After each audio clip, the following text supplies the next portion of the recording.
What drives two brothers to kill their parents in cold blood? Was it greed or something darker buried within a family portrait of success and silence? In a courtroom filled with gasps, tears, and secrets, the Menendez brothers confessed to murder. But decades later, the question still lingers. Did they truly deserve life in prison? It was the kind of life people dreamed about, the kind most only saw in glossy magazines or movie screens. The Menendez family lived in a mansion on North Elm Drive, in one of Beverly Hills' most prestigious neighborhoods. Behind manicured hedges and iron gates, their home stood as a symbol of wealth, power, and success.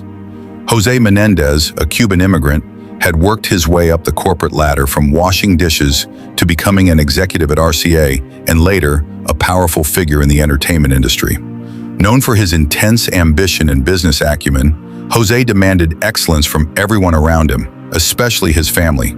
Kitty Menendez, his wife, had once been a school teacher. However, in this world of private clubs and designer jewelry, she assumed a different role. Behind closed doors, she was known to struggle with depression, addiction, and deep insecurity.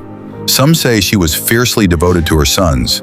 Others say she was just as volatile as her husband. Their two sons, Lyle and Erik, grew up in the lap of luxury, with tennis lessons, elite prep schools, and a lifestyle that promised a golden future.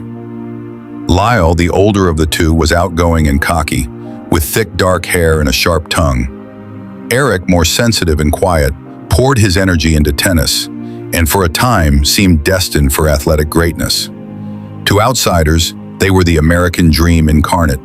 But beneath the surface, behind the marble countertops, imported curtains, and picture-perfect smiles, something else festered. There were whispers, rumors of screaming matches, of cruel punishments, of children afraid to speak out, of a house where silence was survival. And by the time the gunshots rang out, it was already too late to stop what was coming next.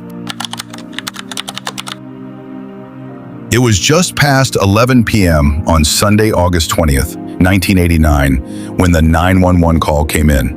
Erik Menendez recording. "Somebody killed my parents." Lyle and Erik stood outside their mansion in panic. When Beverly Hills police arrived minutes later, they found a horrific scene. In the den, Jose Menendez was slumped on the couch, his head nearly obliterated by a shotgun blast. Kitty's body lay nearby, riddled with wounds. Her face was unrecognizable. She had been shot while running, slipping, crawling, and ultimately collapsing. One shot at point-blank range, one that police believe came long after she was already incapacitated. The weapon of choice, a 12-gauge shotgun. The scene wasn't ransacked. There were no signs of forced entry. Nothing had been stolen. Not the silver, not the electronics, not the safe. The brothers' story? They'd been out, at the movies, watching James Bond's License to Kill. They'd gone out for a bite after, came home to carnage. Detectives found the brothers sobbing, embracing, unable to speak through their grief. It seemed genuine. Erik especially appeared shattered. For weeks, the Menendez murders were treated as a tragic mystery. Rumors swirled about mafia hits or disgruntled business partners. Jose was a high-powered executive. Maybe someone wanted revenge.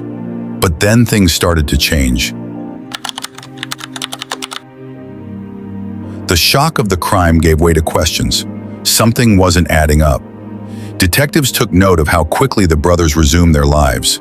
In the days after the funeral, Lyle purchased a Rolex watch. Erik went on a shopping spree. There were meals at upscale restaurants, luxury clothes, and a Porsche. In just 6 months, they had spent over $700,000. Friends whispered, neighbors speculated. Why were they so calm, so rich with grief, and yet so eager to spend? Then came the breaking point, therapy. Erik Menendez had begun seeing a psychologist, Dr. Jerome Oziel. Racked with guilt and unable to sleep, he confessed the unthinkable. He and Lyle had murdered their parents. Oziel was stunned and terrified. He recorded their sessions. Later, after a falling out with his mistress, the tapes were turned over to authorities. On March 8, 1990, police arrested Lyle Menendez. Erik, who was in Israel for a tennis tournament, returned and turned himself in. The nation was stunned. The story of the perfect family had shattered, but this was only the beginning. In 1993, the trial of Lyle and Erik Menendez began in the Los Angeles Superior Court. For the first time, the public would hear the full story, and the brothers would face the world not as grieving sons, but as confessed murderers. Television cameras were allowed in the courtroom, and the Menendez trial became one of the first major media spectacles of the 1990s. It aired on Court TV, drawing millions of viewers daily. The press dubbed it the Beverly Hills murder case. The prosecution's case was straightforward. Lyle and Erik Menendez were greedy, spoiled, and manipulative. Their motive? Inheritance. The brothers stood to gain a massive estate, estimated at $14 million, and didn't want to wait. Prosecutor Pamela Bozanich called them calculating killers who plotted their parents' deaths with cold precision. They cited the shopping sprees, the luxury spending, the calm demeanor after the murders. They highlighted the contradictions in their alibis, the fake phone calls, the newly rewritten wills. But when the defense stood up, everything changed. Leslie Abramson, the formidable defense attorney representing Erik Menendez, argued that the brothers were victims, not of greed, but of sustained, horrific abuse. According to the defense, Jose Menendez was a tyrant in the home, a man who sexually molested his sons, emotionally tormented his wife, and created an environment of constant fear and control. Erik, crying on the witness stand, spoke about years of sexual abuse at the hands of his father. He described night after night of trauma, the sense of helplessness, the belief that no one would believe him. Lyle backed up those claims, adding that Kitty often enabled the abuse and lashed out violently. The courtroom was split. Some jurors were visibly emotional. Reporters debated endlessly. Was this a story of justice or manipulation? After months of testimony, mistrials were declared in January 1994. Two separate juries, one for each brother, deadlocked. The nation was left without a verdict, but it wasn't over. In 1995, the Menendez brothers faced a second trial, this time under very different conditions. There were no cameras in the courtroom. The circus-like media spectacle of the first trial was replaced by a quieter, more controlled environment. And most notably, the new judge, Stanley Weisberg, made significant changes to the way the defense could present its case. He restricted the use of expert testimony related to childhood trauma. He limited references to the allegations of sexual abuse.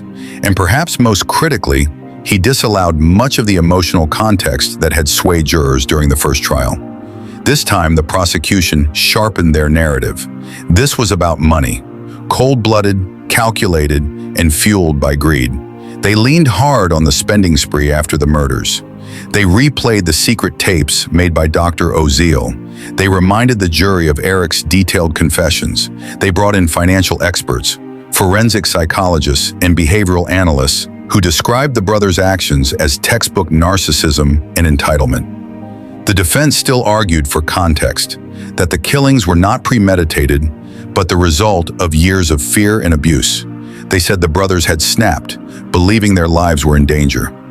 But without the vivid, emotional testimony of the first trial, their argument lost some of its power. Erik and Lyle again took the stand, but this time, their tears were met with more skepticism than sympathy. The jury watched carefully, but remained unmoved. On March 20, 1996, after months of testimony and deliberation, both brothers were found guilty of first-degree murder and conspiracy to commit murder. They were sentenced to life in prison without the possibility of parole. This time, there would be no mistrial, no third chance. Justice, as the court saw it, had been served. But outside the courtroom, the debate was far from over. Following their sentencing, Lyle and Erik were sent to separate prisons. The state wanted to avoid any coordination between them, any further disruption or notoriety. For over 2 decades, the brothers served their sentences hundreds of miles apart, with minimal contact and no physical interaction. Lyle was sent to Mule Creek State Prison in Ione, California. Erik was housed at Pleasant Valley State Prison in Coalinga. Each adjusted to life behind bars in different ways. Lyle became active in self-help programs, mentoring younger inmates, and speaking with youth organizations about choices and consequences. He married a pen pal in 1996, despite not being allowed physical visitation. Erik also pursued education behind bars. He earned a college degree, wrote poetry, and volunteered to work with fellow inmates, particularly those dealing with mental health struggles. Over the years, their story faded from public memory, overshadowed by newer scandals and crimes. But the Menendez name never quite disappeared. Then in 2018, a surprising development. The brothers were reunited. After a formal request and evaluation, corrections officials approved a transfer. Erik was moved to the same housing unit as Lyle at R.J. Donovan Correctional Facility in San Diego. When they saw each other again for the first time in over 20 years, both broke down in tears. It was a moment of humanity. Two men, no longer boys, facing a lifetime behind bars, clinging to the only family they had left. But the world outside was starting to look at them differently. In the 2020s, decades after the courtroom doors had closed and the verdicts locked in, a surprising resurgence began. Not in courtrooms, but on social media. TikTok, YouTube, Instagram, platforms filled with Gen Z users who hadn't even been born when the Menendez brothers were convicted. So the judge basically called him out. You can see the moment he realized. But the jury wasn't buying it. Suddenly, short-form videos about Lyle and Erik's case were going viral. Hashtags like #JusticeForMenendez and Menendez Brothers began to trend. Why now? Many young viewers began seeing the case through a different lens, one informed by years of evolving social awareness around trauma, abuse, and mental health. They weren't focused on the Rolexes or the shotgun. They were drawn to Erik's emotional testimony, to the quiet pain behind their words, to the idea that maybe, just maybe, they weren't monsters. Some compared their case to modern stories of abuse victims fighting back. Others saw parallels with high-profile scandals involving Hollywood elites and powerful families. Documentaries were released. Podcasts re-examined court transcripts. Even the original defense attorneys resurfaced in interviews, questioning how much of the trial was shaped by the times and how differently it might play out today. In 2021, the brothers submitted a new motion requesting their convictions be overturned, citing new California laws allowing courts to reevaluate cases involving evidence of childhood trauma. So far, the motion remains pending, but the groundswell of support, especially from a generation with no memory of the original trial, was unexpected. The world had changed, and perhaps so had the story. The Menendez brothers murdered their parents. That much is undisputed. But why they did it, and how the world chose to respond, is far more complex. Were Lyle and Erik cold-blooded killers who executed a calculated plan for financial gain? Or were they two broken young men, raised in silence and fear, who finally snapped under years of abuse? Their case forces us to confront uncomfortable questions. How do we define justice when trauma is involved? Can past abuse ever justify present violence? And if the system failed them as children, did it fail them again as adults? For decades, the Menendez brothers have lived behind bars. They are now middle-aged, their youthful faces replaced by hardened expressions and time-worn eyes. They've grown, evolved, and changed, but the debate around them still rages on. Maybe justice was served, maybe it wasn't. But one thing is certain, the Menendez case isn't just about a double murder. It's about a family broken by secrets, a society grappling with what it means to believe survivors, and a legal system trying to balance punishment with truth. So now, we ask you, the viewer, what do you believe? Did Lyle and Erik Menendez truly deserve life in prison? Or does their story deserve a second look? If this story moved you, share your thoughts in the comments. Subscribe for more in-depth true crime documentaries that don't just report, they reveal. Let us know your thoughts in the comments below. Subscribe for more gripping true crime breakdowns, mysteries, and criminal psychology stories, only on Twisted Case.